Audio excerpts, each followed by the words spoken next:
पहला सवाल मैं धनंजय सर आपसे लूंगी कि इंडिया की बैठक के सामने आई जो तस्वीरें हैं, क्या बीजेपी थोड़ा सी घबरा गई है या थोड़ी सी नींद उड़ गई है, क्योंकि अभी तक उधर से बीजेपी की तरफ से कोई भी अभी कमेंट जो बैठक हुई है उसमें नहीं आया। जी देखिए, ये एनडीए की या कहिए बीजेपी की नींद तो बेंगलुरु वाली बैठक में ही उड़ गई थी, और उड़ गई थी इसीलिए उन्होंने एनडीए का जो है रिवाइव किया एनडीए को, और एनडीए को उन दलों को बुलाया कि आइए हम बैठेंगे। हम 38 दलों को, मतलब ऐसी ऐसी पार्टियों को बुलाया जो मूल पार्टी कहीं और है, इंडिया गठबंधन में है, और उनको बुलाया। कई हैं जिनके पास न सांसद है न विधायक है, नेता कौन है वो नहीं पता है। तो वो जो है, और फाइनली मोदी जी ने जो एक नारा दिया था, ये क्या, सब पे एक अकेला सब पे भारी, वो अकेला नहीं हुआ, 38 बैसाखियों के साथ चले। वो तो बता रहा है कि वो जो है परेशानी में है, परेशान हो गए, क्योंकि पटना वाली बैठक में उनको अंदाजा नहीं था कि सब मिल जाएंगे, लेकिन बेंगलुरु वाले बैठक में खास करके 2 लोगों से उनको ये लग रहा था कि केजरीवाल नहीं आएंगे, अखिलेश नहीं आएंगे, और चौधरी जयंत सिंह पे अलग डोरे डाले जा रहे थे। तो ये तीनों बेंगलुरु वाले में आए, और बड़े स्पष्ट तरीके से तीनों नेताओं ने कहा कि हम अलायंस के साथ। तो टेंशन तो वहां शुरू हो गया, इसीलिए उन्होंने तुरंत आनंद फानंद में एनडीए की बैठक बुलाई। फिर अभी का जो हुआ, अभी जो अलायंस हुआ, अभी बीच में लग रहा था कि प्रधानमंत्री कौन बनेगा, संयोजक कौन बनेगा, इस पे झगड़ा हो जाएगा। कुछ नहीं हुआ।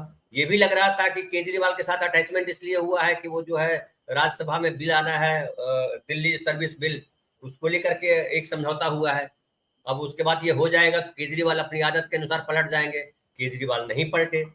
फिर जिस तरह का जो बॉडी लैंग्वेज वहां सारे नेताओं का रहा, वो ऐसा नहीं लगा कि वो लोग आए हैं किसी, सुनील जी को नमस्कार, ऐसा नहीं कि सब लोग आए हैं जैसे किसी गहन समस्या को डील करने आए हैं, ऐसा लगा जैसे किसी की शादी में आए।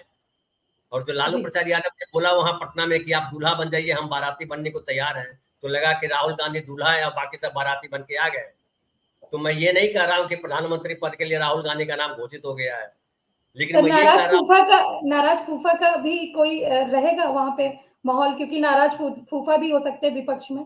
नहीं, नाराज फूफा तो कोई नहीं था। वो नाराज फूफा जो थे वो पहले चले गए थे। नाराज फूफा मतलब जो जो जिनको जाना था, वो चाहे शिंदे साहब हो या पवार साहब हो, वो नाराज फूफा तो जा चुके। अब यहाँ गड़बड़ ये कि कोई फूफा ही नहीं है। बुआ थी, वो बुआ छोड़ करके आ गई, बोला बुआ बोली मैं यहीं रहूंगी, फूफा को छोड़ दो। तो अब नाराज फूफा वाला सवाल ही खत्म हो गया है ना। अभी तो सारे जो है चाचा है, चाचा है, और सारे अपने घर के लोग हैं, और वो सब जमा हो गए हैं। मैं मामा भी नहीं बोलूंगा, चाचा बोलूंगा, सब चाचा है। सब अपने भतीजे को खड़ा करने में लगे हुए हैं। और शरद पवार को लेकर के जो लगातार कहा जा रहा था, उनको स्वामी जी को प्रणाम, जो ये जो कहा जा रहा था कि जो है शरद पवार किसके साथ हैं, इधर है कि उधर है, कुछ पता नहीं चल रहा है। वो सबको पता चल गया कि शरद पवार यही हैं। वो मेजबान थे, उद्धव ठाकरे मेजबान थे। तो एक जो एक बांधा जा रहा था मीडिया के द्वारा, अभी देखिए, अभी देखिए वो गटर मीडिया पे क्या चल रहा होगा। मुझे लग रहा है चल रहा होगा वहां कि प्रधानमंत्री के लिए झड़प हो गई, संयोजक तय नहीं हुआ, वो ममता बनर्जी चली गई, तमाम तरीके की चीजें चल रही होंगी। लेकिन एक देखिए अंडरस्टैंडिंग क्लियर हो चुकी है। एक दो तीन मुद्दे बड़े महत्वपूर्ण हैं। एक सबसे बड़ा मुद्दा है कि भाई मोदी जी को विदा करना है, इसलिए कि मोदी जी जो कर रहे हैं वो जो है तानाशाही कर रहे हैं, वो लोकतंत्र नहीं है। फिर संविधान बदलने की बात की जा रही है, उस पर लोग खड़े हैं कि संविधान को बदलना है। तीसरी बात यह है, जो अभी संसद का विशेष सत्र बुलाया है, उससे भी लोगों को लग रहा है कि ये विशेष सत्र क्यों, कल ही लगा था और ये बात आ गई थी निकल करके कि 1 नेशन 1 इलेक्शन की बात करेंगे। वो बातें सामने आ गई।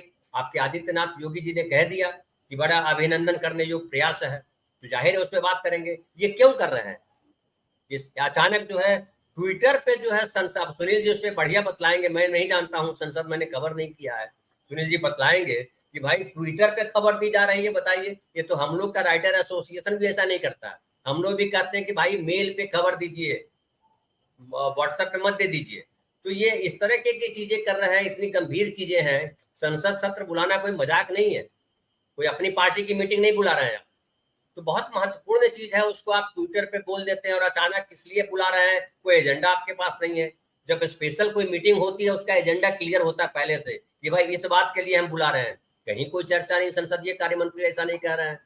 तो कुल मिलाकर के ये दिखाई पड़ रहा है कि बेहद पैनिक है, बेहद घबराए हुए। और घबराहट इसलिए है कि अब जो है एक जो इमरजेंसी के समय समझिए एक बना था, एक माहौल बना था कि एक तरफ इंदिरा गांधी है, दूसरी तरफ देश के सारे नेता है, वही स्थिति आज बन गई है। एक तरफ जो है मोदी जी है, दूसरी तरफ देश के सारे नेता है। और आज हमारी चर्चा में भी बात चल रही थी, आज या कल ही आई थी, कि जगजीवन राम की तलाश जो है, कल आई थी, जगजीवन राम की तलाश जो है यहाँ भी है। कोई जगजीवन राम है? जिससे जगजीवन राम की बात इसलिए की जा रही है कि जगजीवन राम वहां मंत्री थे, लेकिन इंदिरा गांधी के शासनकाल में मंत्री थे, लेकिन मंत्री पद छोड़ करके ज्वाइन कर लिया उन्होंने जनता पार्टी को। और उसके बाद तो अब कयास लगा रहे, नितिन गडकरी है या राजनाथ सिंह है या पता नहीं कौन है, हो सकता है कोई नहीं हो, क्योंकि बीजेपी अलग तरीके का है। लेकिन जिस तरह से मध्य प्रदेश में बीजेपी के नेता छोड़ छोड़ करके भाग रहे हैं, तो उससे लग रहा है कि भगदड़ मचने वाली है, थोड़ा और वेट कर जी। अगला सवाल मैं धनंजय सर आपसे लूंगी। एक मिनट। सवाल ये है कि सर, जिस तरह से 2019 का चुनाव आपने देखा ही होगा, उन्होंने तुरंत ही ऐसी चीजें ला दी, पुलवामा अटैक ला दिया और देश उनकी तरफ चला गया। क्या लगता है कि 2024 तक कुछ ऐसा शगुफा लाएंगे मोदी जी, जिससे फिर देश, एक तरफ से देश की जनता फिर उनकी तरफ चली जाएगी? देखिए, देश मोदी जी नहीं है, इस देश में 144 करोड़ लोग रहते हैं और सबके पास दिमाग है। हो सकता है कुछ लोग उसमें से बीमार होंगे, वो दूसरी बात है, लेकिन बहुत सारे लोग हैं जो समझदार हैं, बहुत सारे लोग हैं जो, देखिए मैं अक्सर बोलता हूँ, प्रोफेसर साहब जो है इसको ज्यादा ये करेंगे कि ये जो है ना घोड़े के आगे जो लगाया जाता है ना, वो 90 डिग्री होता है। हमारे साथ में हमको भी 90 डिग्री पे ही दिखता है, इधर 180 पे दिखता नहीं है। कोई दिखता है कि हाँ है, लेकिन उसके पीछे के तो बिल्कुल नहीं दिखता है। तो कहा जाता है, मैं अक्सर ये जिक्र करता हूँ कि आपको 90 डिग्री दिखता है, 270 डिग्री और है उसके बाद।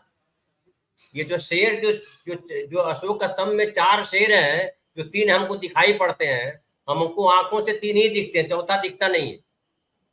जबकि 4 है, घूमिए तो पता चल जाता है आपको। और 4 किस लिए लगाए गए? क्योंकि हम एक ही दिशा देख पाते हैं। तो मोदी जी जो देख रहे हैं ना, वो एक दिशा है, 3 दिशा और है जो मोदी जी को भी देख रहा है। और मोदी एक, देखिए हमारे सिनेमा में अक्सर बात होती है, ज्योतिष में भी होती है, जो प्रोफेसर साहब शायद बताएं, वो सिनेमा में वो होता है कि कैरेक्टर की कहानी होती है, कैरेक्टर की जर्नी होती है। एक हीरो है जिसका बैकग्राउंड ये है, उसको ये अचीव करना है और इस तरह से भिड़ता है वो। तो उसकी जर्नी जो है ना, उसके कैरेक्टर के हिसाब से तय की जाती है, उसी हिसाब से स्क्रिप्ट बनाते हैं। तो मोदी जी क्या सोचेंगे, कब क्या करेंगे, वो देश से अब छुपा हुआ नहीं है। जब तक गुजरात में थे तब तक पता नहीं था, अब सब एकदम हर पल उनका डायग्नोस हो चुका है, एकदम एक्सरे आ चुका है। जिसे एक और बतलाऊं आपको, क्रिकेट में अक्सर कहा जाता है कि इस बॉलर को उस दिन लाया जाएगा, क्योंकि नहीं जानता है कोई कि कैसा बॉलर है और वो कमाल कर जाएगा। तो वो जो है हर जगह है, राजनीति तो और सघन जगह है, राजनीति में भी चर्चा होती है। जब हम लोग मोदी जी का चरित्र पढ़ दे रहे हैं कुछ दिनों में, तो जो पिछले 50 साल से राजनीति कर रहे हैं, जिन्होंने मोदी जी को घूमते हुए देखा है, संघर्ष करते देखा है, उनको नहीं पता है मोदी जी कहाँ जाएंगे, कैसे जाएंगे। मेरे कुछ लोग परिचित हैं आरएसएस के, समझ गए, यही बोरीवली में, वो बतलाते हैं मोदी जी के बारे में। अब ये मैं पब्लिक में नहीं करूंगा, लेकिन मैं उनको पहचानता हूं, मैं भी जानता हूं, मिला नहीं हूं लेकिन मैं जानता हूं किस तरह से मूव करते हैं। और जब एक बार आपका कैरेक्टर रीड हो जाता है ना, तो आपका मूवमेंट पता लग जाता है। हमारे गांव में स्वामी जी, सुनील भाई, मीनू जी सुनिएगा, हमारे गांव में ताश खेलते थे बहुत लोग। तो ताश 4 लोग बैठ के खेलते थे, बाकी ढेर सारे लोग देखने वाले होते थे। तो एक जो चचा थे, रघुनंदन चचा हमारे थे, उनको पता होता था कि वो तीनों में से फलाना जो है कौन सा पत्ता फेंकेगा। तो हम लोग बड़ा चौंकते थे कि इनको कैसे पता, इन्होंने तो देखा नहीं। फिर बाद में बतलाया कि ये ताश के पत्ते पिछले हिस्से में कैसे आए थे, पिछली बार जो हुआ था तो कैसे कैसे रखे गए थे, वो याद कर लेते हैं वो, और उसके हिसाब से बताते हैं कि किसके पास कौन पत्ता है। तो स्टडी करने वाले एक से लोग हैं यहाँ, तो जो है उड़ते हुए पंछी के पर गिनने वाले लोग हैं भाई। मोदी जी तो उड़ते भी नहीं है, उनको हवाई जहाज उड़ा के ले जाता है। तो इसलिए सब जाना जा चुका है, और इस बार इसीलिए अलायंस को टेंशन नहीं है, इनको टेंशन है। इसलिए अलायंस इस बार जो बना है, और आपने लिखा है कि मुंबई में इंडिया का धमाल, देख भाजपा बेहाल, बेहाल छोटा शब्द है, नींद उड़ी भी छोटा है। नींद उड़ जाए तो नींद आ जाती है, लेकिन अब नींद वाली जगह जहां पे सोते हैं ना, वहां पे कांटे बिछ गए हैं, अब नींद कैसे आएगी। तो बड़ा गहरा हो गया है, अब आसान नहीं है। आप क्या कर दीजिए, जो चाहे वो कर दीजिए, संसद में आपने क्या क्या किया।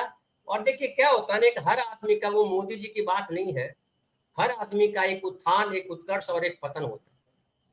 सूरज भी डूब जाता है, रोज डूबता है, उससे ताकतवर को है दुनिया में। और भीष्म जो थे, उनके पास इच्छा मृत्यु का वरदान था कि मैं मरूंगा नहीं, उनकी मुट्ठी में मृत्यु थी, मरे या नहीं मरे। तो इसलिए प्रकृति का नियम है परिवर्तन, उत्कर्ष के बाद पतन, तो मोदी जी का भी पतन होगा।